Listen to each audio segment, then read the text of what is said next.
Adik saya sudah lama menikahnya, tetapi belum kunjung juga dikaruniai anak. Semoga Allah insya Allah berikan kemuliaan dan dijawab dan diberikan keturunan yang saleh-salihah insya Allah.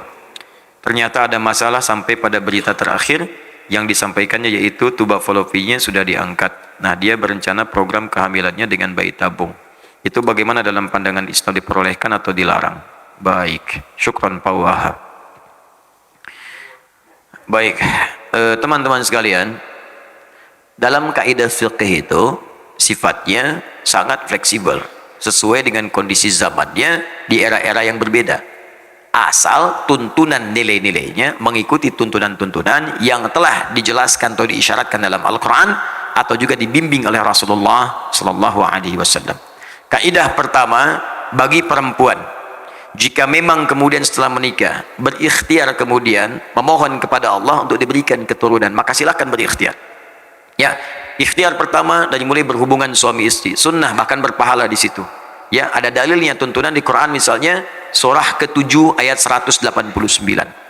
Ya, ada lagi nanti di Al-Baqarah misalnya ayat 187 sampai ayat ke-223 juga ada di situ. Dari 222 bahkan dari nikahnya 221, 222 sampai 223-nya. Ada batasnya. Kapan itu berhenti, kapan itu dilakukan. Saat haid tahan, suci silahkan. Yang kedua, kalau setelah berhubungan itu belum ada tanda-tanda, maka cari amalan-amalan yang dengan amalan itu bisa melahirkan jawaban dari apa yang diharapkan. Rumus motivasinya ada di Quran surah 5 ayat 35. Ya ayyuhalladzina amanu taqullaha wabtaghu ilaihil wasilah. Hei orang-orang beriman, tingkatkan takwamu kepada Allah, cari wasilah dengan takwa itu untuk menjawab apa yang kamu inginkan. Misal Anda punya harapan nih, ya Allah saya pengen punya keturunan, 2 tahun belum ada, 3 tahun belum ada, 4 tahun belum ada. Apa cara terbaiknya? Kata medis gak bisa ini mustahil, kata klinis gak mungkin. Maka cara yang terbaik adalah kembali kepada Allah yang tidak punya batas. Semua akan dikasih. Bagaimana caranya? Allah berikan satu jalan, satu aja. Ittaqullah, tingkatkan takwa kepada Allah. Rumusnya takwa. Takwa itu disebutkan 115 kali dalam Al-Quran.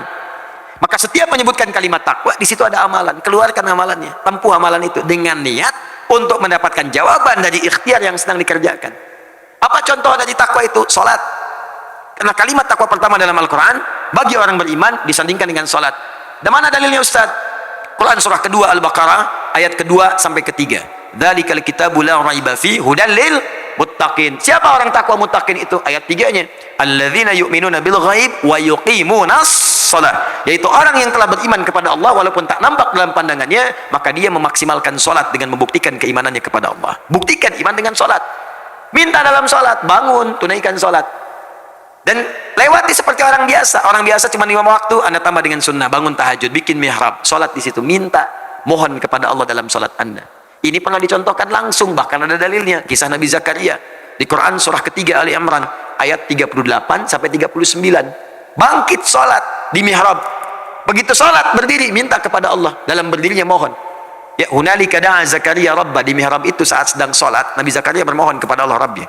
Ya, ingat ya, salat itu hal yang sangat penting untuk bermohon. Karena itu secara fikih salat disebut doa. As-salatu hiya doa. Salat itu doa. Jadi kalau sedang salat minta, ada 4 posisi yang paling strategis. 4, 1 berdiri, 2 saat rukuk, 3 saat sujud, 4 sesaat sebelum salam. Strategis untuk memohon kepada Allah, minta. Makanya dulu semua nabi orang soleh itu kalau punya hajat salat minta. Salat. Dalam salat kita tuh 5 kali minta hajat kita apa, minta.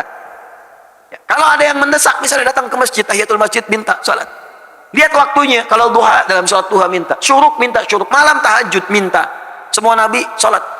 Kalau nggak percaya lihat di Quran, Quran surah ke-20 ayat ke-14, Nabi Musa salat, Nabi Isa salat, Quran surah 19 ayat 31 sampai 33. Nabi Ismail tadi salat, Quran surah 19 ayat 55. Bahkan minta keluarganya salat, wa kana ya'muru ahlahu bis shalah. Minta keluarganya salat. Para nabi nyuruh keluarga salat.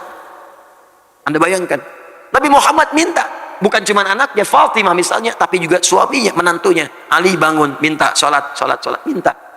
Apa yang dikatakan Nabi Zakaria dalam salatnya? Qala rabbi habli min ladunka dzurriyyatan thayyibah innaka sami'ud du'a. Ya Allah, mereka memvonis aku tidak mungkin punya keturunan. Mereka katakan mustahil karena istriku divonis secara medis itu monopus dan mandul. Maaf, habli dari kata wahab. Wahab itu artinya pemberi yang tidak punya batas. Sifat Allah memberi yang tidak punya batas. Wahhab. Ini dahsyat. Ini kalau ingin berdoa, awali dengan nama Al-Asma'ul Husna. Ayatnya jelas, Quran surah 17 ayat 110. Qulid Allah awid Rahman ayyamma tad'u falahul asma'ul husna. Kalau punya hajat, sebut nama Allah atau Ar-Rahman, atau cari nama yang sesuai dengan hajatnya. Kalau butuh rezeki, ya Razzaq. Besok mau ujian, ya Alim. Ya? Ini pengen punya sesuatu, kata manusia terbatas, cari yang tanpa batas. Wahhab. Wahhab, permintaannya disebut hab. Kalau untuk banyak, hablana. Untuk sendiri, habli. Qala rabbi habli min ladunka dzurriyyatan thayyibah. Ya Allah, saya mohon anugerahkan dari sisimu saja ya Allah. Engkau pemberi yang tidak punya batas. Mereka katakan saya terbatas. Aku mohon kepadamu yang tidak punya batasan ya Allah. Anugerahkan aku keturunan dari sisimu saja. Engkau pasti mendengar doaku. Kalau pada yang maha mendengar pun tidak dikabulkan, kepada siapa lagi aku mesti memohon? Itu dipanjatkan dalam keadaan berdiri, masih berdiri dalam sholatnya. Tiba-tiba kemudian selesai berdoa. Sholat belum selesai, masih selesai berdoa, masih berdiri dalam sholat. Turun jawaban malaikat. Ayat 39-nya, surah 3 ayat 39. Fanadathul malaikatu wa huwa qaimun yusalli fil mihrab. Turun malaikat menyeru sedangkan beliau masih berdiri di mihrabnya, sedang sholat. Di sholatnya belum selesai. Anda bayangkan dahsyatnya berdiri, dahsyatnya dalam sholat. Berdoa dikabulkan, sholat belum selesai. Ustaz, kalau sudah dikabulkan begitu, gak usah diterusin aja apa sholatnya Ustaz ya? Enggak juga. Sampai beres, sebagai syukur kepada Allah. Ya. Turun, annallahu yubashshiruka bi Yahya. Allah kasih kabar gembira, Anda akan punya anak, langsung namanya dari Allah Yahya, artinya hidup. Yang mustahil lahir dari rahim seorang perempuan yang monopus dan mandul. Kata medis, kata Allah nggak ada yang mustahil, lahir dan hidup dia. Silakan tiru itu, karena janji Allah mutlak. Saya sering sampaikan berkali-kali, Allah itu kalau sudah berjanji itu pasti ditepati. Allah yang berjanji, Allah yang menepati. Kalau manusia kan beda. Kau yang berjanji, kau yang mengingkari. Ya. Kau yang awali, kau yang akhiri. Allah beda. Dia yang awal, dia yang akhir. Dia berjanji, dia menepati. Innallaha la yukhliful mi'ad. Allah tidak mungkin kemudian mengingkari janjinya, pasti ditepati. Ya, jelas sampai di sini? Kapan itu terjadi? Cari situasinya sampai dengan Anda membaca kalimat iyyaka na'budu wa iyyaka nasta'in. Itu perintah di Quran surah kedua ayat 45. Wasta'inu bisabri wassalah. Kalau punya masalah, sabar dulu lalu minta dalam salat. Wasta'inu, minta. Kita akan minta nasta'in. Kita mohon iyyaka na'budu wa iyyaka nasta'in. Maka dijawab di hadis qudsi. Qala Allah azza wa jalla, hadza baini wa baina 'abdi wa li 'abdi ma sa'al. Ini perjanjian antara aku dengan hambaku. Kalau hambaku benar salatnya sampai bacaan ini, apapun yang dia minta sekarang aku akan kabulkan. Saya pernah ajarkan ini pada beberapa kalangan. Ya, ini dari Qurannya, bukan dari saya. Kalau Anda yakin, Allah pasti berikan. Masya Allah, ada yang 7 tahun, 8 tahun, sekian tahun, dia praktekkan. Tidak menunggu lama, tiba-tiba kirim foto mihrabnya. Ya. Ubira, sampai teriak, sampai nangis. Sudah bertahun-tahun, tiba-tiba terjadilah itu. Allahu Akbar, indah. Dan ternyata, sesuatu yang diraih dengan cara yang lama itu, keindahannya lebih lama. Dan kebahagiaannya lebih terasa. Sama anak kayak muter-muter, jadi cendol kan, udah muter lama 2 jam ketemu, makannya lebih enak kan, lebih nikmat minumnya.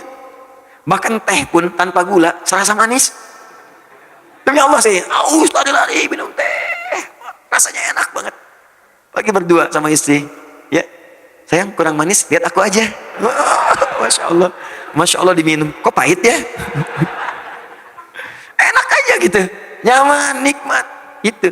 Dia udah lama nunggu-nunggu, begitu lahir, ya indah, Masya Allah, ya, dilihat-lihat, sayang-sayang, kecup-kecup dan sebagainya, dan didoakan. Nah, kasus yang terakhir, ini agak berbeda. Dalam kondisi, tidak seperti itu, kondisinya di luar normal, tulba falopinya diangkat. Setiap yang di luar normal, maka kaidahnya mustasnayat, dikecualikan dari yang biasa. Dikecualikan dari yang biasa. Kalau kondisi darurat, maka kaidah fikihnya, ad-daruratu tubihul mahdzurat. Sesuatu yang darurat bahkan diperkenankan melakukan sesuatu yang tadinya dilarang. Apa diantaranya? Hamil di luar rahim itu pasti mustahil karena sepanjang ada rahim. Sekarang rahimnya tidak ada, maka dalam kondisi darurat boleh kemudian asal hak syariatnya tidak dilanggar. Silakan bayi tabung misalnya, ya,